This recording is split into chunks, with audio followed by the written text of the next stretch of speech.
네, 안녕하십니까, 홍주식입니다. 자, 대형주 분석 시간입니다. 첫 번째 종목은 카카오입니다. 자, 이 카카오가 60일선 부근을 지금 이제 돌파를 하려고 무지하게 이제 노력을 했습니다. 그러면서 지금 계속해서 이 60일선 부근이 이제 이 박스권 상단을 만드는 게 이제 13만 원이에요. 그죠? 이 13만 원대를 이제 돌파를 해주기만 하면은 그 이후서부터는 또 이 위에 지난번에 이 플랫폼 악재가 터졌을 때 이 매물대가 이제 위에 있단 말이에요. 그러면 일단 여기까지는 이제 또 올라갈 수 있는 그러한 부분이 되는데, 자, 이 부분을 참 보면 이거 얼마나 된다고 요거를 넘기가 이제 그렇게 힘듭니다. 지금 그렇지만 요 캔들 항상 말씀드리죠. 반복적으로 말씀드려서 몇 번 보신 분들은 아시겠지만, 자, 이 가격대가 얼마입니까? 딱 줄을 쳐서 보면 정확하게 12만 1,500원 12만 1,500원이 최저점입니다. 이 부분을 지난번에 조정이 나오더라도 12만 1,500원을 딱 찍고 어쨌든 종가상 12만 1,500원만 이탈하지 않고 버텨주면은 요 박스권 하단, 그 다음에 또 박스권 상단은 13만 원대 이 초반 부분. 그래서 요 박스권을 지금 만들고 있는데, 이제 60일선이 그전에는 요 위에 있었어요. 13만 원보다도 위에 있었는데 이제 60일선이 어디까지 내려왔냐면은요, 오늘 60일선 가격을 딱 보니까 12만 8,100원입니다.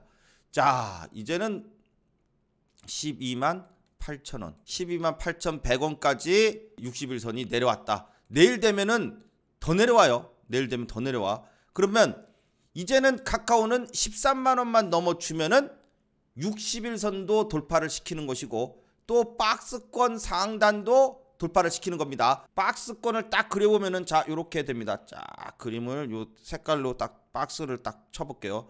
정확하게 요렇게 됩니다. 아주 이쁘죠? 자, 요 사이가 바로 카카오가 지금 움직이는 구간이다. 지금 한 달째 아주 지루하게 이렇게 박스권을 만들고 있어요. 자, 요렇게 놓고 있는 와중에 그러면 수급이 어떻게 잡히냐 하고 봅니다.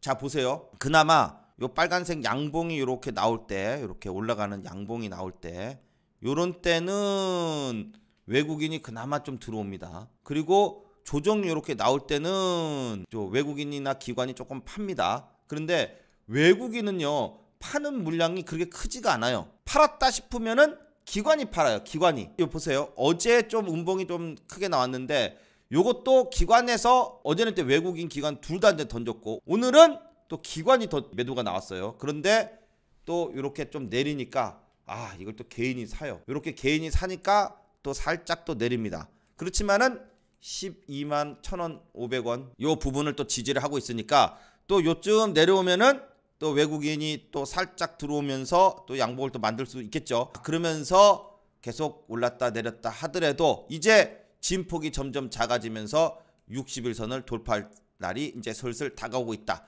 자, 여기에 또 하나, 요 20일선이 여기 지금 가려서 안 보일 수도 있는데, 20일선이 요 노란색 선인데 요게 요렇게 지금 이렇게 되고 있어요. 이렇게 제대로 좀 멋지게 갈라 그러면 노란색 선이 이렇게 쓱 올라오면서 그대로, 초록색 선은 또 그대로 이렇게 싹 내려오면서 여기서 뭐가 나와야 돼? 골든 크로스가 쫙 나오면서 멋지게 이제 올라가면 참 좋겠는데 깔끔하지 못합니다. 깔끔하지 못하고 그냥, 예, 이제 20일선은 기다리다가 20일선은 뭐를 나타낸 거야? 한 달을 나타낸 거야. 월, 한 달. 근데 진짜 한 달 됐어요. 이제 기준봉이 나온 지, 이게 기준봉인데 이 기준봉이 나온 지 한 달이 이제 됐습니다. 한 달이 되니까 어때요? 한 달 전에는 올라가기 시작했으니까 20일선도 이렇게 올라가는 그림이었는데, 한 달이 되는 시점에서 이제 안 올라가고 있으니까 어떻게 해요? 옆으로 눕죠. 더 이상 상승이 없다는 얘기예요. 그래서 옆으로 이제 올라가다가 옆으로 20일선이 눕습니다. 그래서 이렇게 이제 누워 있단 말이에요. 그러면 이게 누워 있으면 사실 이평선으로서의 역할은 별로 없다 그랬어요. 이제는 20일선을 뭐 오르락 내리락 하는 것보다도 60일선, 그러니까 이평선은 우하향을 하든지 아니면 우상향을 하든지 이렇게 각도가 있어야 돼. 각도가, 이 각도가 떨어지면 떨어지는 대로의 각도, 또 올라가면 올라가는 대로의 각도가 있어야 돼. 이 각도가. 근데 그래야지, 왜냐면 떨어지는 거에 대한 각도가 있어야지 맞고 저항이 돼서 떨어진단 말이에요. 그러다가 이걸 돌파했을 때는 어떻게 해요? 위로 상방으로 친다 이거죠. 이것도 우상향 하는 것도 어떻게 해요? 올라가다가 떨어지면 여기 맞고선 반등 나온단 말이에요. 그리고 또 이걸 깼을 때는 올라가다가 또 맞고 떨어진단 말이에요. 지지저항의 역할을 갖다가 하는 게 이평선인데, 지금 60일선은 그 역할을 해요. 근데 21선은 별 의미가 없어졌다. 그렇다는 소리는 뭐예요? 이 주가가 이제 21선은 오르락 내리락 하니까 별 상관없이 61선만 넘어주면 21선이 따라가면서 자연스럽게 골든 크로스가 나오게 되는 거, 드디어 21선, 61선 골든 크로스가 나오게 되면 21선이 우상향이 된단 말이에요. 우상향, 상향이 된다고. 그러면은 2평선으로서의 이 특징, 이평선으로서의 이 자기 역할을 하게 되면서 지지저항의 역할을 하게 되면서 주가가 반등이 나오게 된다. 이게 지금 나올 것 같은데 참 안 나와서 좀 답답하겠지만 이제 요 박스권을 그대로 이제 만들면서 좀 61선 돌파하면서 자, 이게 지금 제가 볼 때 이제 연말 랠리 요때를 이용하기 위해서 힘을 모으고 있다. 자, 지금 그래도 매도세보다는 많기 때문에 추가적인 반등 한번 기대해 보도록 하겠습니다. 이제 다음은 이제 네이버입니다. 네이버는 조금 안 좋아졌어요. 40만 원을 그래도 지지를 해야 된다 그러고 있었는데 40만 원을 오늘 깼습니다. 그리고 이날이 이제 기준이에요. 제가 이날 이렇게까지 모이는 것은 참 드문 일이다라고 했어요. 뭐가? 이평선이 60일선, 121선, 21선, 뭐 단기 이평선, 5일선 이게 이거 막 이렇게 쭉 이격이 이만큼 벌어졌었죠. 벌어졌다가 해쳐 모여 이렇게 해가지고 쭉 모여요. 다 모여서 한날 1시에 다 모인 날이 이날이에요. 그래서 이때부터 만약에 거꾸로 이렇게 양봉이 그리면서 이렇게 조금이라도 이렇게 올라가기 시작했으면 완전 정비열이 되는 건데, 물론 지금 이격이 작기 때문에 언제든지 뒤집어질 수는 있어요. 근데 슬슬 조금씩 내려가기 시작하니까 이평선들이 조금씩 얘네들 따라가지고선 역배열이에요. 역배열. 여기 봐요. 이거 이제 지금 눈에 이제 들어오기 시작했죠. 120, 20, 60, 5, 11선, 5일선 다 이게 거꾸로 이게 역배열로 들어간단 말이에요. 그러니까 이렇게 다 밀집시켜 놓고 여기서 쳤으면은 아주 멋지게 또 갈 수, 이 정배열로 뭐 진짜 너무 그림을 이쁘게 그리면서 이평선이 이제 정배열로 쫙 부채살처럼 이렇게 벌어지는 요런 그림이 나왔으면서 아주 이쁜 그림이 될 텐데, 지금 가다가 말고 또 이 중심선 40만 원대 깨면 안 된다고 그랬는데 이것까지도 깨고 이래 버리니까 좀 이제 주가가 이평선이 또 이제 역배열로 벌어지기 시작했는데, 아직은 그래도 이격이 그렇게 크지가 않아요. 다 해봤자 뭐 얼마 안 돼요. 그러면 이런 거는 이제 언제든지 한번 이제 딱 다시 이렇게만 살짝만 올려줘도 뭐 다시 모여가지고 다시 이 정배열로 전환될 수는 있어요. 그런데 지금 상황으로서는 빨리 전환되기는 지금 조금 시간이 걸릴 것 같다. 지금 아무래도 여기요. 이 장대 음봉, 이 플랫폼 규제로 인한 이 장대 음봉에 대한 이 물량, 여기를 이제 직접적으로 받고 있다고 봅니다. 진짜 여기가 어디예요? 딱 여기죠. 42만 원. 그러니까 네이버는 42만 원이 무지하게 중요한 가격대입니다. 왜냐하면 지난번에 42만 원 찍고 반등이 딱 나왔는데 요 42만 원을 누가 만든 가격이에요? 외국인이 만든 가격. 그 42만 원을 깨면서 내려왔죠. 내려오면서 42만 원에서 요 41만 원 요 사이, 여기서 물량이 엄청 많이 터진 거예요. 그러니 이것을 41만 원에서 2만 원을 넘기가 힘든 겁니다.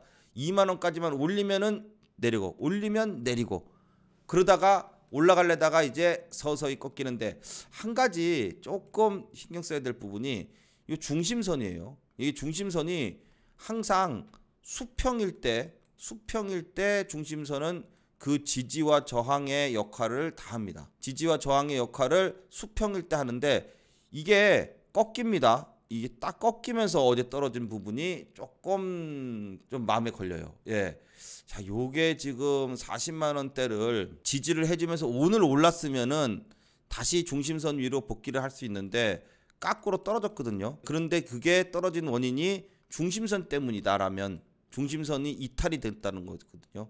이 중심선 위로, 그나마 그동안에는 중심선이 계속 이렇게 수평이니까 떨어지다가도 반등이 나오는 거고, 또 오르다가도 또 저항이 돼서 또 떨어지는 거고, 이게 돌파를 하게 되면 또 추세가 나오는 거고 상승이 나오는 거고. 그런데 이게 바로 수평일 때는 괜찮은데 여기 수평이 아니고 이제 옆으로 이렇게 꺾여요. 여기 41만 원 부분까지 올라가고 옆으로 또 수평이 나오니까 네이버 같은 경우에는 빨리 여기 41만 원 위로 복귀를 해야 이 중심선 위로 다시 올라가게 됩니다. 그래서 네이버는 물론 이제 아직 저점을 이탈하거나 37만 원을 깨지는 것이 아니기 때문에 큰 하락은 아니지만, 조금 이 박스권 이 40만 원대 깨고 그 다음에 중심선이 위로 올라가 버리면서 중심선과 이 주가의 관계가 더 멀어지는 거예요. 그러면 중심선 위로 올라가야 상승 추세로 전환되는 거잖아요. 그러면 41만 원 위로 올려야 된다는 계산이 나오거든요. 그래서 조금 네이버는 여기서 좀 이 돌파를 해주지라는 좀 아쉬움이 좀 남습니다. 요것도 마찬가지로요. 이평선이 요날 다 모였잖아요. 예. 그러니까 이제 이렇게 되면 이제 점점 더 벌어진 꼴이 나오니까 이것을 살릴 수 있는 방법은 단 하나다. 빨리 깨는 지지의 형태로 40만 원을 깼지만 빨리 복귀를 해서 40만 원 위로 일단 안착하고 41만 원 위에서 놀고 있어야 중심선 위로 복귀를 하는 것이다. 이 수밖에 없습니다. 안 그러면은 이제 좀 지지부진한 모습이 나올 수 있어요. 자, 그래서 네이버 수급을 딱 보니까 역시 수급이 최근에 쭉 들어오다가 3일, 4일 전부터 안 들어옵니다. 외국인이 쭉 들어오다가 안 들어와요. 안 들어오니까 바로 이제 좀 약세가 보입니다. 이틀 동안 뭐 외국인뿐만 아니라 기관 외국인이 이틀 동안 또 팔아요. 그러니까 3일 전에 이 삼성전자 상승하면서 대부분의 이 종목들이 그날 많이 올랐어요. 그리고 나서 추가적인 물량이 들어와 줘야 되는데 추가적인 물량 들어오는 게 아니고 그걸 기점으로 해가지고 다 팔거든요. 올랐으니까 때는 이때다. 개미들이 살 것이다. 이러고선 개미들한테 물량을 넘기면서 팔아요. 조금 조정이 나와야지 또 올라갈 수 있는 부분이 만들어졌는데 하루 빨리 요 40만 원대를 빨리 좀 복귀를 해서 다시 좀 박스권으로 복귀하기를 한번 기대해 보도록 하겠습니다. 자, 다음은 이제 삼성전자입니다. 자, 삼성전자 계속해서 어제도 상승이 나왔는데 시가가 1.47% 올려놓고선 밑으로 때려버리죠. 또 오늘도 또 1.2%까지 올랐지만은 또 때려요. 자, 그러니까 제가 지난번에 말씀드린 대로 그렇게 가죠. 여기서 막바로 막 양봉 치면서 이렇게 못 올라간다고요. 왜? 위에 매물대가 많기 때문에. 여기 누가 산 거예요? 전부 외국인이 산 거예요. 그때 다 기억하시죠? 자, 그래서 빨리빨리는 못 올라가는데 조정이 나왔다가 한다. 여기 위에 이제 봐요. 중심선 오늘 또 요 윗꼬리 요 크게 보더라도 윗꼬리 콕 찍는 121선을 콕 찍어요. 121선 콕 찍는 모습이 나오고 또 이제 주가 조정이 나오죠. 자, 그렇지만은 요런 자리에서 지금 계속해서 외국인이 들어오고 있다. 어제 크게 들어왔죠. 이틀 동안. 어저께 그저께. 그리고 나서 오늘도 일단 음봉이지만 상승 음봉이죠. 위에 있는 음봉. 그래서 외국인이 들어오고 있는데 개인이 관련나 보다. 그리고 이제 여기서 팔았던 개인들이 오늘 또 싹 들어와요. 그러니까 또 이제 내려요. 그런데 기관에서는 또 열심히 팝니다. 그렇지만은 조정을 보이고 이제 갈 거기 때문에 지난번처럼 다시 막 7만 원 이하로 떨어지거나 그런다기보다는 일단 올라온 부분이 있어서 이제 60일선 73,000원 이 캔들의 저점만 안 깨지면 좋겠어요. 조정이 나온다 하더라도 그래야 60일선 조정받고선 지지받고선 올라가죠.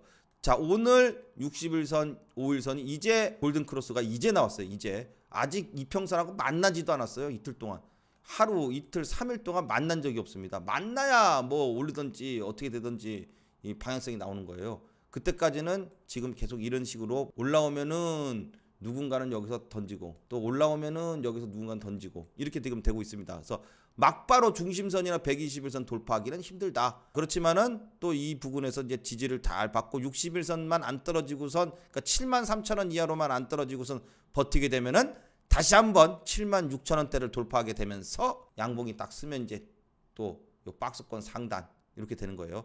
일단 그동안 60일선이 저항이었는데 60일선을 지난번에 멋지게 거래 대금이 왕창 나오면서 외인 기관이 올렸단 말이에요. 근데 기관은 역시 5% 오르니까 어제도 팔고 오늘도 팔고 역시 5% 뛰게 하는 애들이죠. 조정이 나오지만 이것을 열심히 외국인이 받아주고 있다. 자, 그리고 나서 좀 조정을 받고 다시 한번 또 반등이 나올 수 있는데 어쨌든 지금 그동안의 D램 가격 뭐 이 약세에 의한 주가의 이제 하락 이런 부분 다 끝났어요. 뭐 할 말이 없을 거예요. 뭐 그거 뭐 얼마나 뭐 석 달 동안 울고 먹었는데 그 얘기 갖고. 근데 그 얘기 이제 안 나오죠. 자, 삼성전자 이재용 부회장이 미국에 갔다가 이제 국내에 이제 온다고 합니다. 그러고 나서 또 경영에 복귀하면서 투자 관련된 어떤 이제 순차적인 계획들이 발표가 되게 되면은 추가적인 상승도 더 나올 수 있다. 자, 이렇게 되면서 삼성전자 연말 랠리에 한번 기대해 보도록 하겠습니다. 자, 다음에 이제 SK 하이닉스인데 하이닉스도 어때요? 이 지금 지난번에 이 230만 주의 외국인 물량이 들어오면서 갭으로 뛰었는데 이렇게 갈 때는 121선까지 올려놓고선 그냥 떠가지고 그냥 쳐버려요. 그리고선 주가가 지금 꾸역꾸역 안 떨어지고 있어요. 이거를 좀 이렇게 조정 받고 갈까 싶었는데 안 떨어져요. 그럼 막 갭을 띄어서 왔기 때문에 이평선이 요 밑에 있습니다. 5일선, 11선, 21선 밑에 있는데 이제 조정이 좀 나오더라도요. 중심선을 21선이 다 왔어요. 이게 굉장히 중요한데 중심선이 11만원에 있는데 21선이 11만원 근처까지 다 왔어요. 내일 정도나 모레 정도면은 21선이 돌파합니다. 21선이 중심선을 돌파하면요. 상승 추세예요. 이제 이미 상승 추세죠. 바닥권 대비해서 30% 넘게 지금 올라왔어요. SK하이닉스는 대단한 실력입니다. 자, 이제 점점 최고의 관문이었던 13만원대 하락 추세냐 반등이냐를 한 달 동안 공방전을 펼쳤던 13만원대를 향해서 이제 SK하이닉스는 마지막 최종 관문이었던 13만원대를 위해서 열심히 지금 갈 것이다. 그런데 지금 공중에 이렇게 붕 떠 있기 때문에 한번 살짝 눌렸다가 가는 것이 오히려 더 잘 갈 수 있다. 그냥 내 차 간다. 요보다도 갈 때 보면 치고 눌리고 치고 눌리고 치고 이렇게 가야 돼요. 이렇게 이제 간단 말이에요. 내 차 가면은 좋겠지만 그렇게 가지는 않아요. 이렇게 가고 좀 눌렸다가 또 가고 이렇게 가야지 이제 제대로 많이 갈 수 있어요. 자, 그런데 외국인의 수급이 참 끝내줍니다. 오늘 어제도 50만 주, 오늘도 40만 주 계속해서 들어와 주면서 올라가고 있는데 조금 외국인의 매도세가 조금 나와서 차익 실현 물량이 좀 나온다 하더라도 추세는 이상한 게 아니에요. 왜냐면 가격될 때 보면은 뜨면 이렇게 5일선, 11선을 두 이평선을 단기 이평선을 지지를 받으면서 이제 계속 이렇게 올라갔어요. 안 만난 날이 있나? 다 만나지. 5일선에 만나던 11선에 만나던 어떻게 하든지 다 만나다가 뜨잖아? 그럼 그 다음 날이라도 만나. 아니면 다음 날이라도 만나. 떴어요? 좀 있으면 만날 거예요. 만나야 또 올라갑니다. 그럼 만나려면 어떻게? 조정을 보여야지. 조금 조정 보이고 조정 보일 때 외국인이 좀 팔아서 내려온다 하더라도 계속해서 추세는 이상이 없다. 깨지려면은 이 중심선 깨고 21선 깨야 또 깨지는 건데 자, 일단 지금 외국인의 수급이 워낙 좋기 때문에 조정이 나오면서 이평선하고 붙어가지고선 추가적인 상승 조정 이후에 추가적인 상승을 한번 기대해 보도록 합니다. 자, 다음은 이제 현대차입니다. 자, 현대차도 역시 어때요? 자, 요렇게 직전 고점 여기까지 정확하게 딱 왔죠. 거래량 터지면서. 근데 중심선 121선이 딱 있다 그랬어요. 이거를 그러니까 어때요? 중심선하고 요 121선이 최종 관문인데 요 최종 관문을 넘기가 쉽지 않다 그랬어요. 진짜 대단한 거예요. 그러니까 전고점, 그 다음에 중심선 121선 여기까지 거래량 터지면서 억지로 이제 왔는데 여기를 못 넘어. 왜냐 넘게 되면 위에 봐요. 아무것도 없죠. 횡 비었어요. 비면은 이제 내 마음대로 막 갈 수 있다 이거예요. 물론 이제 이게 좀 위에 매물대가 있으니까 올라가면서 이제 저항은 있겠지만 그래도 지금보다는 훨씬 더 상승 추세가 더 나올 수 있다. 그렇게 되는데 중심선하고 121선이 있으니까 여기를 빨리는 못 넘는다. 그래서 다시 또 조정을 또 살짝 이렇게 보여주고 있습니다. 근데 현대차는 그렇게 가요. 올랐다가 기간 조정을 받던 뭐 가격 조정을 받던 항상 그냥 가는 법은 없어. 가다가 또 내려서 질질질질 거리다 또 올렸다가 또 질질질질 거리다 또 올리겠죠. 자, 그래서 현대차는 아직은 요 22만원까지 딱 찍은 걸로 일단 한번 트라이를 한 것으로 이제 보고 그 다음에 다시 한번 이 중심선을 넘기 위해서는 힘을 좀 모아야 된다. 요 위에서 힘을 좀 모아서 가야 제대로 뚫은 거죠. 자, 이제 현대차 조정받고 올라가려 그러면은 외국인의 또 매수세가 들어와 줘야 돼요. 기관하고. 지난번에 외국인 기관이 쌍끌이로 30만 주씩 똑같이 들어와 주니까 멋지게 올랐는데 둘이 또 똑같이 또 팝니다. 근데 많이는 아니에요. 많이는 아니고 조금씩 또 팔아요. 그러니까 또 조금씩 떨어져요. 좀 떨어뜨려 놓고 21만원대에서 좀 지지받으면서 또 한번 외국인 기관의 수급이 들어와야 또 22만원대를 올리거든요. 연속해서 들어오지는 좀 힘들고 일단 떨어뜨리지는 않겠다. 지난번처럼 막 떨어뜨리지는 않겠다. 하지만 그렇다고 막 올리지도 않겠다라는 것을 딱 나타냅니다. 그러면 지네들이 여기서 물량을 딱 모았다가 조금 팔아. 또 딱 모았다가 조금 팔아. 이런 패턴이 나올 것이다. 그렇게 하면서 박스권을 상단을 돌파하고 요 22만원 중심선 121선을 돌파하는 그러한 자리를 만들기 위해서는 힘을 좀 모았다가 외국인 기관의 수급이 들어오게 되면 추가적인 상승이 나온다. 자, 요렇게 지금 보도록 하겠습니다. 자, 다음 기아도 역시 외국인이 사랑한 기아였는데 많이 올라서 지난번 고점 요 88,000원대를 넘어갈래다가 말고 하니까 이제 그다음부터는 어떻게 해요? 팔아요. 자, 차익 실현이 좀 나옵니다. 그렇지만은 주가가 막 떨어지는 것이 아니라 떨어질만 하면은 싹 끌어올려 가지고 위에서부터 또 쭉 팔고 또 끌어올려서 또 쭉 팔고 이렇게 해요. 아주 지능적으로 파는 것도 올려놓고선 위에서부터 팔고 그래야지 좀이라도 비싸게 팔지. 그렇게 해서 지금 팔고 있는데 개인들은 그런 줄도 모르고 그냥 또 내리면 또 무조건 삽니다. 자, 그래서 또 개인들이 최근에 많이 일주일 동안 사요. 그러니까 주가가 자꾸 이제 계단식으로 떨어지지. 봐요. 떨어지고 오르고 떨어지고 오르고. 근데 어때요? 고점이 점점 낮아지니까 어떻게? 추세가 단기 하락 추세다. 하지만 마지막 지지선이 82,000원이다. 여기는 깨면 안 된다는 거예요. 여기는. 그러면 얘네가 지금 여기서부터 이만큼 여기까지는 요만큼은 외국인이 샀던 거고 그다음에 요만큼은 지금 외국인이 파는 거고 그죠? 자, 여기는 매도, 여기는 매수 이렇게 하고 있어요. 그러면 어디까지 팔 수 있을까? 82,000원까지. 그러면 82,000원 와가지고 여기서 지지받을 때부터는 외국인이 사야겠죠. 82,000원을 깨지면은 자기네 또 마이너스가 되니까 마지막으로 이 올려가지고 평균가 맞춰놓은 가격이 82,000원이에요.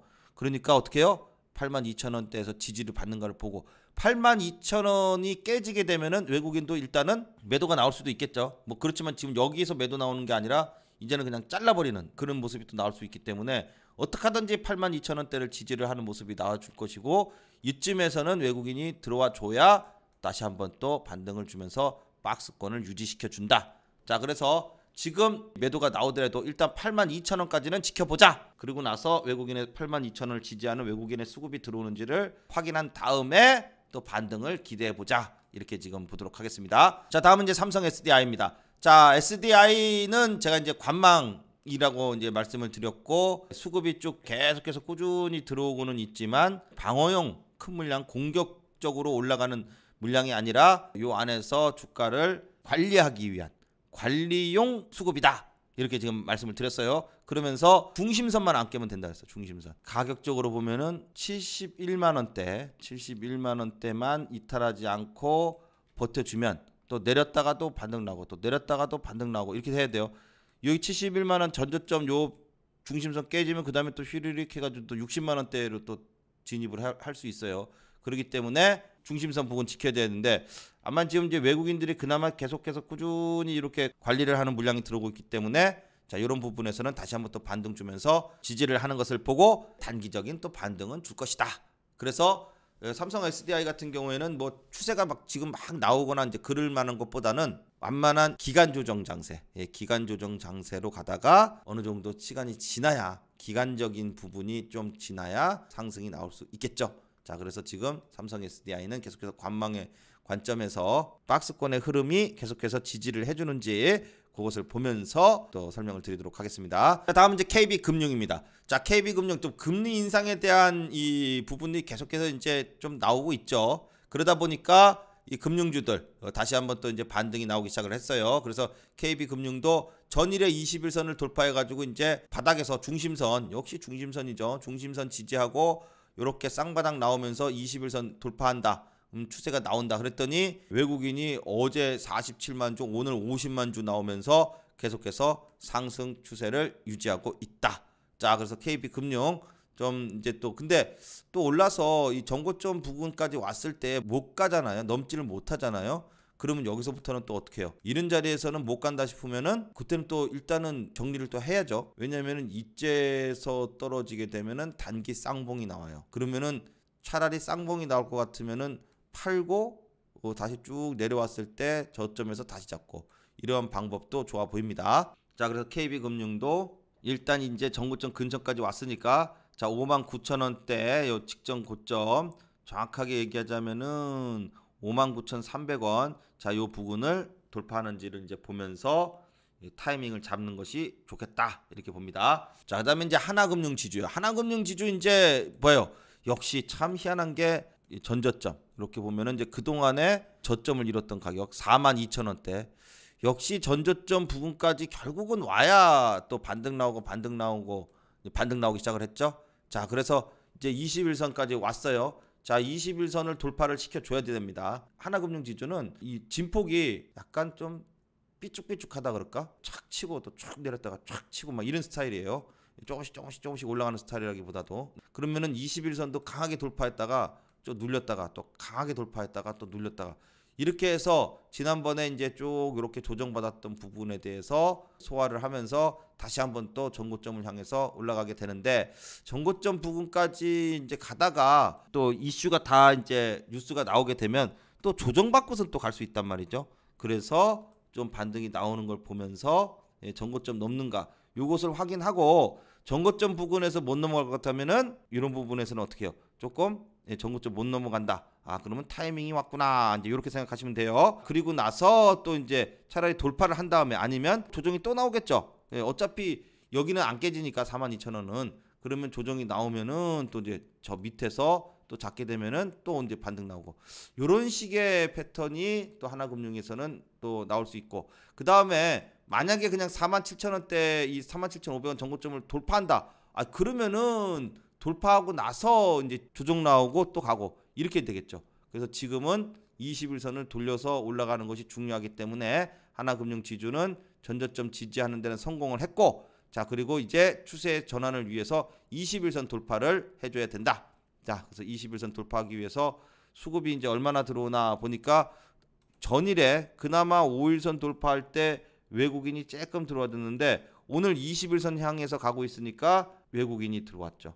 외국인이 여기서 여기까지 팔았어요. 이 고점 딱 찍고선 쭉 내려온 게 요 외국인이 팔아서 내려왔는데, 이제 저점에서 이제 반등 시마다 외국인이 이제 모아간다면은 또 한번 상승도 기대해 볼 수 있겠다. 그래서 외국인의 수급이 계속해서 들어와 주기를 한번 기대해 보도록 하겠습니다. 자, 다음 현대건설이요. 현대건설 48,000원, 47,000원이 이제 최고의 이 전저점이에요. 그러니까 47,000원은 어떻게 하든지 지지를 해줘야 되는데, 48,000원대에서 일단 버티고 있다가 오늘도 살짝 오는 듯 했지만은 어때요? 하락세가 좀 있기 때문에 올라가다가 말고 윗꼬리 달고 또 내립니다. 왜냐? 어제 그제 이틀 동안 외국인이 샀어요. 그죠? 현대건설 요 48,000원까지 내려오니까 이제 대충 단기 저점이구나. 그래서 샀다가 오늘 살짝 오르니까 여기다 또 냅다 팔아요. 뭐 완전 단타네, 단타. 3% 지금 그러고 있어가지고 빨리 추세 잡기는 힘들지만은, 그런 대로 또 떨어질만 해서 전저점 오면은 외국인이 들어와가지고 커버하고, 조금 반등 나오면 지네들이 팔고 좀 이러고 있어가지고, 일단 47,000원대 48,000원대는 좀 쉽게 깨지지는 않더라도 빨리 반등을 주기 위해서는 일단 21선이 좀 내려올 때까지는 있어야 된다. 그러니까 시간이 지금 현대건설은 어차피 조금 걸려요. 바로 지난번처럼 V자 빡 이렇게는 안 나와요. 지금은 그런 물량이 지금 들어오고 있는 것이 아니기 때문에 조금 바닥권에서 지지를 보이고, 그나마 47,000원대만 안 깨지면 천만다행입니다. 안 깨고 이제 버티고 있으면 21선 내려와 주면서 하나씩 또 이제 역배열에서 거꾸로 차례차례 올라가야 되는 그러한 모습을 이제 만들어 줘야지 올라갈 것이다. 자, 외국인이 그나마 좀 위기 상황일 때 조금씩 들어와서 저점은 지켜주고는 있는데, 그렇다고 지금 막 이거를 끌어올리겠다는 그런 의지가 있는 것은 아닙니다. 역시 현대건설은 외국인, 그리고 또 이제 상승 랠리가 나올 때요, 이때는 기관에서 움직여줘야 되는데 기관에서 움직임이 지금은 전혀 없어요. 그런데 또 항상 보면 살짝 또 이제 반등이 나와서 올라가기 시작하잖아요. 그럼 기관에서 그때 확 들어와요. 자, 그러려 그러면 건설 경기 좀 4분기 정도는 지나가 보면은 나오지 않을까, 4분기가 좀 지나야 되지 않을까 지금 싶습니다. 왜냐하면 내년부터 또 부동산 공급 확대라든지 이런 부분들도 계속해서 이제 정책적으로 나올 거기 때문에, 이런 부분에 있어서 조금 관망하다가 또 반등이 나오지 않을까 이렇게 지금 보여집니다. 그 다음에 이제 LG전자요. LG전자는 전일에 그런 얘기를 했어요. 61선 지켜줬으면 좋았을 텐데 지키다 말고 좀 조정이 나왔지만 지난번 이때하고 좀 다르다. 자, 그러면서 일단 이평선이 지금 단기 이평선이 5일선, 11선, 21선 올라오고 있으니까 이 선이 13만원을 돌파를 해야 돼요. 그래야 61선 저항선을 골든크로스가 하나씩 나오는 거죠. 그러면서 최고의 골든크로스는 21선, 61선인데 그게 나오기 위해서는 조금 이제 걸린다. 애플과 이슈 때문에 붕 떠서 이 캔들이 생기면서 거래량이 빵 터졌어요. 그리고 나서 이 갭을 채우고, 그리고 나서 다시 한번 61선 위에 복귀를 하게 되면은 추가적인 상승도 한번 기대해 볼 수 있을 것이다. 이렇게 되는데, 자, 수급적인 현황에서는 어떻게 해요? 지난번에 한번 크게 빡 올랐을 때 기관에서 살짝 들어왔고요, 이틀 동안. 그리고 나서는 또 올랐으니까 판다. 오늘 기관은 팔았어요. 일부 조금이지만. 근데 외국인이 조금 샀어요. 그래서 양봉이 하나 나와주면서 일단 어제 하락세에 대한 지지는 보여주기 시작을 했다. 자, 아직 21선이 남아있기 때문에 일단 61선, 21선 이 부분이 이 골든 크로스 나올 때까지는 주가가 이렇게 떨어지면 안 돼요. 여기 부분에서 지지를 보이고 있어야 추가적인 상승을 낼 수 있다. LG전자도 지난번 기관에서의 이 물량, 큰 물량 반등시킨 큰 물량 이걸로 인해서 일단 완전 하락 추세는 벗어났고, 그리고 나서 이제 조정을 보이고 있다. 조정을 멋지게 보이고 다시 한번 13만원 61선 있는 부분을 돌파시켜 주면서 외국인과 기관의 수급이 들어와 주면 추가적인 상승을 한번 기대해 볼 수 있겠습니다. 자, 그렇게 해서 또 지금 장이 만만한 장이 아니에요. 오늘은 또 반등이 조금 주고 3,000포인트로 올렸다가 또 내렸다가 하면서 3,000을 기준으로 해서 왔다 갔다 하고 있기 때문에 특히 개별적으로 외국인이나 기관이나 또 이제 이 수급들, 연기금, 뭐 사모펀드, 또 금융투자 이런 데서 어디서 매물들이 쭉 들어와 주는가, 이런 것을 체크해 가면서 종목들의 움직임을 좀 살펴봐야 할 때가 됐다. 자, 그래서 제가 이제 또 여러분들께 연초 이제 앞으로 연말 연초가 다가오는데, 이때 또 이제 코스피 지수에 한번 상승 흐름이 나오게 되면 여기에 또 편승해서 올라갈 수 있는 그러한 종목들, 바로 외국인이나 기관에서 이 컨트롤할 수 있는 종목들이 이제 슬슬 또 우리가 수급을 보면서 알 수 있게 되는데, 이 수급 우량주라고 불러요. 수급 우량주. 그러니까 여러분들도 쭉 봐서 알겠지만은 이렇게 SK 하이닉스처럼 외국인이 막 쥐야장창 들어오고 기관도 쥐야장창 들어오면 결국 가잖아요. 그런 것처럼 특히 대형주들, 우량주들, 코스피 200이라든지 물론 뭐 코스닥 150도 마찬가지고, 이렇게 시가총액이 큰 애들, 나름 외국인이나 기관이나 뭐 연기금이나 이런 데서 들락날락거릴 수 있는 물량이 되는 종목들, 이런 종목들은 우리가 또 수급에 중점을 두면서 또 종목을 갖다가 선택할 수 있습니다. 자, 그런 부분들을 제가 또 열심히 여러분들 위해서 만들어서 또 연말에 또 여러분들께 한번 보여드리도록 하겠습니다. 자, 장이 만만한 장이 아닙니다. 또 여러분들 갖고 계신 종목들 중에 어려운 종목들, 또 지금 이 주가가 빠졌는데 어떻게 해야 되냐, 팔아야 되냐, 또 아니면 더 사야 되냐, 어떻게 해야 되느냐, 자, 어디서 팔아야 되는가, 이런 것 등이 궁금하신 분들은 갖고 계신 종목들 종목 상담 시간에 또 해드리니까요. 위에 전화번호에 문자로 종목명, 또 매수가, 비중 이런 거 적으셔가지고 우선 보내주시면 잘 상담드리도록 하겠습니다. 물론 무료입니다. 자, 오늘 영상 여기까지 하겠습니다. 감사합니다.